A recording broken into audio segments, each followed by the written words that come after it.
ജിബ്രീൽ സ്വന്തം തലപ്പാറയിൽ തല്ലി തല്ലി ചാകുന്ന ഈ വിഭാഗമേതാ? അള്ളാന്റെ റസൂലിനോട് പറയുന്നു, യാ റസൂലല്ലാഹ്,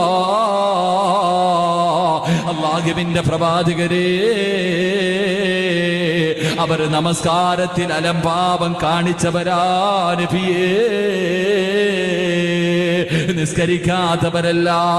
നിസ്കാരത്തിന്റെ വിഷയത്തിൽ അലംഭാവം കാണിച്ചവർക്ക് അല്ലാഹു കൊടുക്കുന്ന ശിക്ഷ ഇതാ. അതുകൊണ്ട് എന്റെ പ്രിയമുള്ള സഹോദരങ്ങളോട് അല്ലാഹുവിന്റെ പ്രവാചകൻ സല്ലല്ലാഹു അലൈഹി വസല്ലമ തങ്ങൾ പറഞ്ഞു തരികയാ, എന്റെ പ്രിയമുള്ളവരെ, രോഗം പിടിച്ചിട്ട് കിടന്ന കിടപ്പിൽ കിടന്ന് മലമൂത്ര വിസർജനം നടത്തിയിട്ട് എഴുന്നേക്കാൻ കഴിയാതെ കിടക്കുന്ന മനുഷ്യന് പോലും 5 നേരത്തെ നമസ്കാരം നിർബന്ധമാ. അല്ലാഹുവിന്റെ റസൂൽ പറയുകയാണ്, നിന്ന് നമസ്കരിക്കാൻ കഴിയാത്തവൻ ഇരുന്ന് നമസ്കരിക്കണം, നിന്ന് നിസ്കരിക്കാൻ പറ്റാത്തവൻ ഇരുന്ന് നിസ്കരിക്കണം, ഇരുന്ന് നമസ്കരിക്കാൻ പറ്റാത്തവർ എന്റെ പ്രിയമുള്ളവരെ കടന്ന് നമസ്കരിക്കണം. പിന്നെ പണ്ഡിതന്മാര്, ഫിഖിന്റെ പണ്ഡിതന്മാര് പറഞ്ഞു തരുന്നു, പടച്ചവനെ കടന്ന് നമസ്കരിക്കാൻ കഴിയാത്തവൻ കൈകാലുകൾ അനക്കിയിട്ട് നമസ്കരിക്കണം. അതിന് പറ്റാത്തവൻ തന്റെ ശരീരം, അല്ലാഹുവേ, അവന്റെ ഹൃദയം കൊണ്ടെങ്കിലും നമസ്കരിക്കണേ എന്ന് പണ്ഡിതന്മാര് പറഞ്ഞു തരുമ്പോ എന്റെ പ്രിയമുള്ള സഹോദരാ, അല്ലാഹുവിന്റെ പ്രവാചകൻ സല്ലല്ലാഹു അലൈഹി വസല്ലമ തങ്ങൾ പറയുകയാ, ഖബർ ഞെരുക്കുന്ന 1ാമത്തെ വിഭാഗം താരിഖുസ്സലാ, അത് നമസ്കാരം ഉപേക്ഷിച്ചവരാണെന്ന് നബി മുഹമ്മദ് മുസ്തഫ സല്ലല്ലാഹു അലൈഹി വസല്ലം. അല്ലാഹു നമുക്ക് ഈമാൻ നൽകി അനുഗ്രഹിക്കുമാറാകട്ടെ. എന്റെ പ്രിയമുള്ള സഹോദരങ്ങളെ, നമ്മൾ അതിന് വലിയ പരിഗണന നൽകാറില്ല. ഇപ്പൊ ഈ വയത് കേൾക്കാൻ വന്ന ആരെങ്കിലും ഇന്നത്തെ ദിവസം ഒരു വഖത്ത് നമസ്കാരം കളയാക്കിയെന്ന് സങ്കല്പിക്കാം.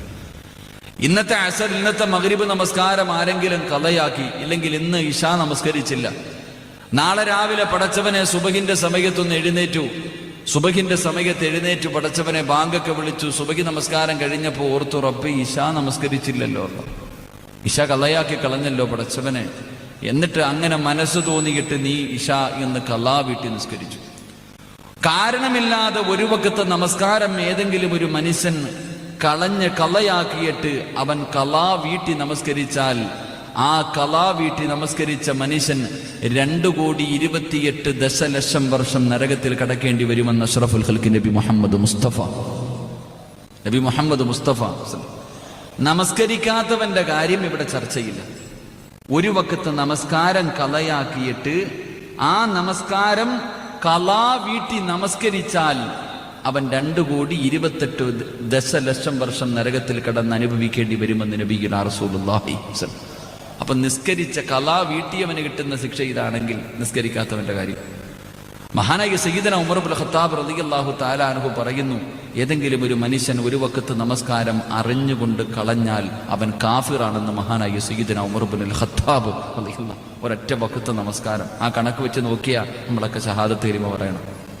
എത്ര മുസ്ലിമീങ്ങൾ ഉണ്ടാകും? ഉമർ ഇബ്നുൽ ഖത്താബ് റളിയല്ലാഹു തആല അൻഹു പറയുന്നു, ഒരു വഖത്ത് നമസ്കാരം ഏതെങ്കിലും ഒരു മനുഷ്യൻ, ഇൻഷാ അല്ലാഹ് ദുആ ചെയ്യ്, ഇൻഷാ അല്ലാഹ്. ഉമർ ഇബ്നുൽ ഖത്താബ് റളിയല്ലാഹു തആല അൻഹു പറയുന്നു, ഏതെങ്കിലും ഒരു മനുഷ്യന് ഒരു വഖത്ത് നമസ്കാരം അറിഞ്ഞുകൊണ്ട് കളയാക്കിയാൽ അല്ലാഹു അവൻ കാഫിറാണെന്ന് മഹാനായ ഉമർ ഇബ്നുൽ ഖത്താബ് റളിയല്ലാഹു തആല അൻഹു. അല്ലാഹു നമുക്ക് പുറത്തുതരുമാറാകട്ടെ, അല്ലാഹു നമുക്ക് പുറത്തുതരുമാറാകട്ടെ.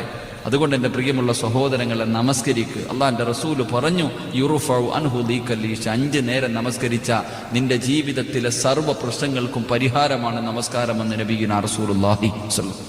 ജീവിതത്തിലെ സർവ്വ പ്രശ്നങ്ങൾക്കും പരിഹാരം 5 നേരത്തെ നിസ്കാരം. ഒന്ന് നിസ്കരിക്കാനുള്ള മനസ്സ് മതി.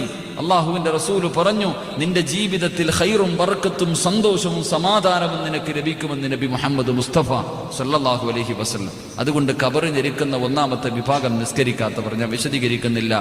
2 അള്ളാഹുവിന്റെ റസൂല് സല്ലല്ലാഹു അലൈഹി വസല്ലമ തങ്ങൾ പറഞ്ഞു, എന്റെ പ്രിയമുള്ളവരെ, മറ്റുള്ളവന്റെ പച്ചയിറച്ചി തിന്നുന്നവൻ. 4 പേര് കൂടിക്കഴിഞ്ഞാൽ പിന്നെ ചർച്ചകളാണല്ലോ. 4 പേര് കൂടിക്കഴിഞ്ഞാൽ പിന്നെ ചർച്ചകൾ. ചില ഈ ശവം തിന്നുന്ന ചില ആൾക്കാരുണ്ട്.